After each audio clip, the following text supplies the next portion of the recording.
That is what you think.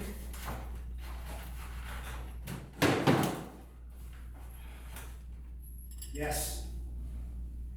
For us to live together any longer would be an obscene joke. Let's end it while we still have some sanity and decency left. Is that the best you can do in the way of sanity and decency to talk like that? You'd love to cover it over pretty words, wouldn't you? But we've had enough of that. I feel as though my face is covered with spider webs. I want to brush them off and get clean again. It's not my fault you've got weak nerves. Why don't you try to behave like a gentleman instead of a hysterical minor poet? A gentleman, Helen, would have strangled you years ago. It takes a man with crazy notions of freedom and generosity to be the fool that I've been. And I'm sure you blame me for your ideas. I'm past blaming anybody, even myself. Helen, don't you realize that this has got to stop? We're cutting each other to pieces with knives. You want me to go? Where I'll go makes no difference. Well, we've got to separate. Definitely and forever. Yes, only What? it seems such a pity. Pity. Pity is this. And we should sit here and haggle about our hatred. That's all there's left between us. I won't haggle, Paul. If you think we should part, we shall. But I don't want to part like this. I want to be forgiven before I go. Can't you finish without another sentimental lie? I'm in no mood to act out a pretty scene with you. That was unjust, Paul. You know I don't mean that. What I want is for you to understand so that you can forgive me. More explanations. I thought we both got tired of them. I used to think it possible to heal a wound by words. But we ought to know better. They're like acid in them. Please, Paul, won't you listen to me? This is the last time we shall ever hurt one another. Go on. I know you hate me. You have a right to. Not just because I was cruel.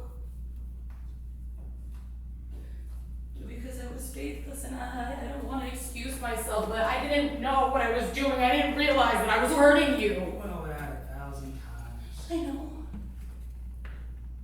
And you said that excuse might hold for the first time, but not for the second, and for the third, and you convicted me of deliberate cruelty on that, and I had nothing to say. I couldn't say anything because the truth was too preposterous. There wasn't any use telling it before. But now I want you to know the real reason. A new reason. Something I've never confessed to you before. It was true. I was cruel to you deliberately. I did want to hurt you. I wanted to shatter that Olympian serenity of yours. You were too strong, too self-confident. You had the air of a being that nothing could hurt. You were like a god. That was a long time ago. Was I ever an Olympian? I have forgotten it. You succeeded very well. You shattered it in me. You are still Olympian. I still hate you for it. I wish I could make you suffer now, but I have lost my ability to do that. Aren't you contented with what you've done? It seems to me that I've suffered enough recently to satisfy even your ambitions. No, but you couldn't talk like that. You sit there making phrases, oh, I have hurt you a little, but you will recover. You've always recovered. If you were human, remember that we were once happy. But you have made up your mind and you can think of nothing but that.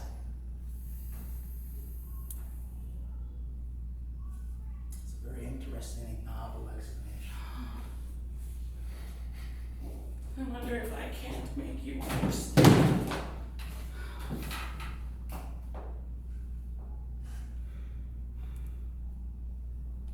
Paul, do you remember when we fell in love?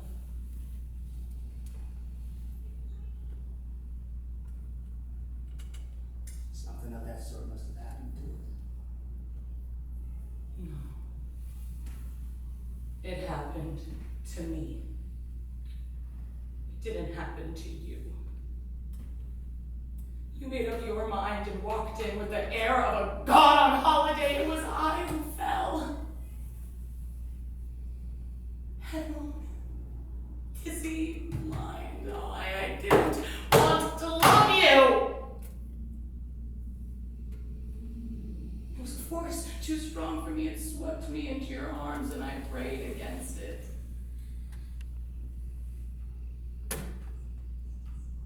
But I had to give myself to you. I had to, for my heart was no longer in my own breast. It was in your hands to do what you pleased with. You could have thrown it into the dust. It's all very romantic and exciting. But tell me, did I throw it in the dust? It pleased you not to. You put it in your pocket.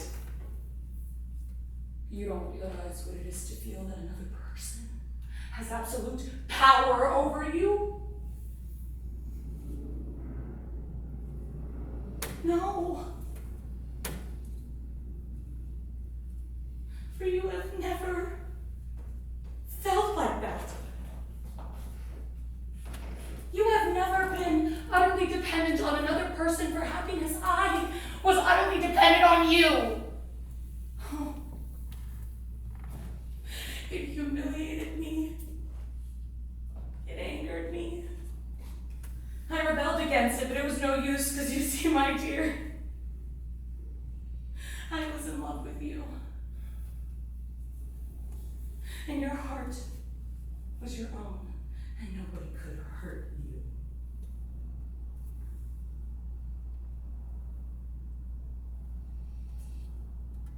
I did talk that way. That was a long time ago. Was I ever a Superman?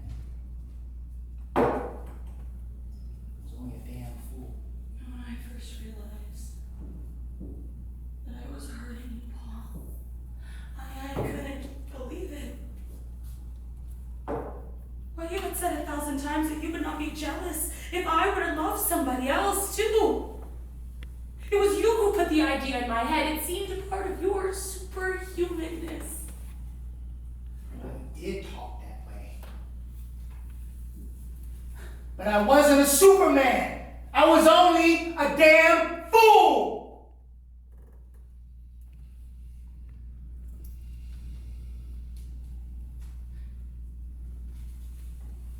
When you found out, I stopped. You know I stopped. Yes, that time. I suffered rather than to let you suffer. When I saw you regain your serenity within a day while the love that I had struck down in my heart cried out in a death agony for months. Oh, I hated you again for it. Did I deceive you so well as that? And when the second time came, I wanted to see if that Olympian serenity was real. I wanted to tear off that mask. And that's why I was cruel to you the second time. And a third time, what about that one? And I can't talk about that. It's too near. I beg your pardon. I do not wish to show an unseemly curiosity about your private affairs. If you were human, you'd know that there's a difference between one's first love and the ones that have come after that. I can talk about the others, but this one's too near. I see. Should we chance to meet this time next year? You can tell me about it then. The joys of a new love will have healed the pains of the old. There will be no more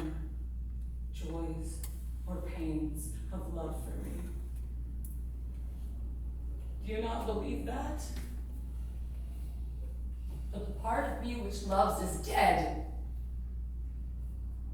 Do you think I have come through all of this unhurt? No. I cannot hope anymore. I cannot believe. I have nothing left in me other than the remorse of the love that we have soiled between you and I. Oh, Paul. Why did you ever teach me your Olympian philosophy? Why did you ever make me think that we were gods and could do whatever we please? If only we had known that we were weak human beings, we might have been able to save our happiness. We tried to reckon with the facts. I cannot blame myself for that. The facts of human nature. People do have love affairs within love affairs. I was not faithful to you.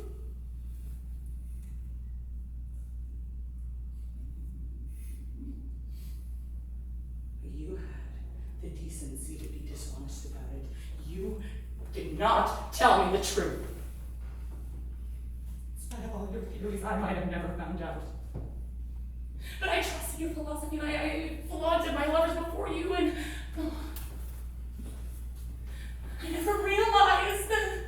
Careful, my dear. You are starting to contradict yourself. I know I am. I don't care.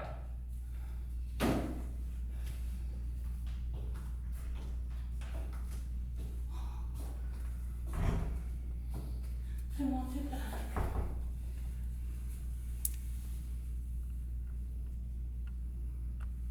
Don't you remember?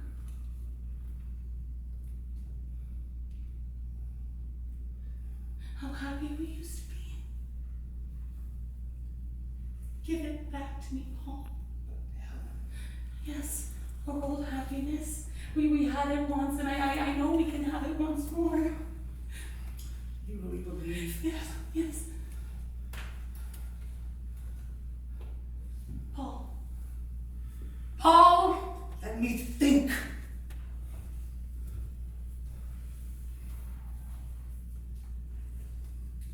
I'm thinking. Okay. Think. Then think of all the times that I have been cruel to you. Think of my wickedness, my wantonness, not of my poor attempts at happiness. Yes, think of all of my lovers. Save yourself from any more discomfort, but know you are in no danger. What do you mean? You haven't been believing what I've been saying all this while, have you? Almost. Well, then don't. I've been lying. Again? Again, yes. I suspected. Wise man.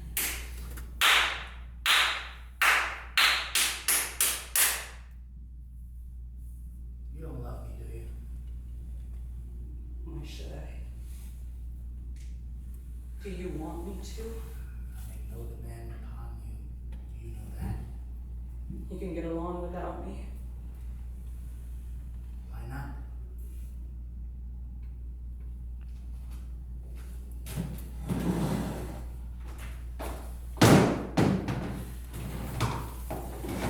Good. Then I'll tell you the truth. That will be interesting. I was afraid you did want me. And I felt sorry for you.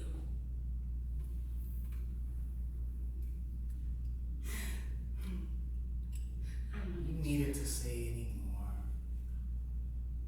Will you go? Shall I? I'll go.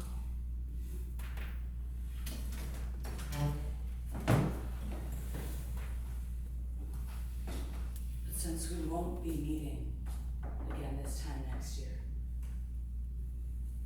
I guess I'd better tell you the truth about that third time. You mean? Yes. I had a special reason for being cruel to you, shan't I tell you? Just as you please. The reason was this.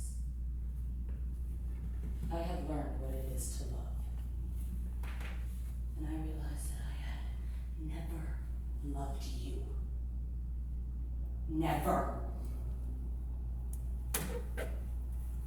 And I wanted to hurt you so much so that you would never come back.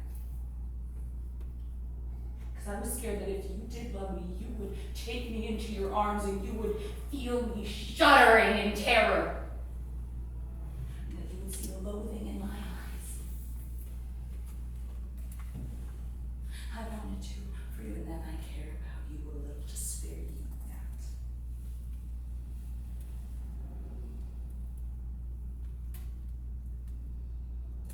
You go.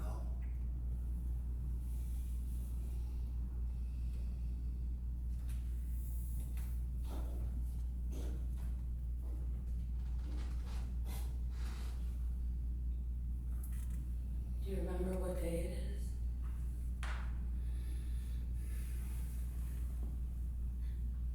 The 8th of June. We used to celebrate it once a year.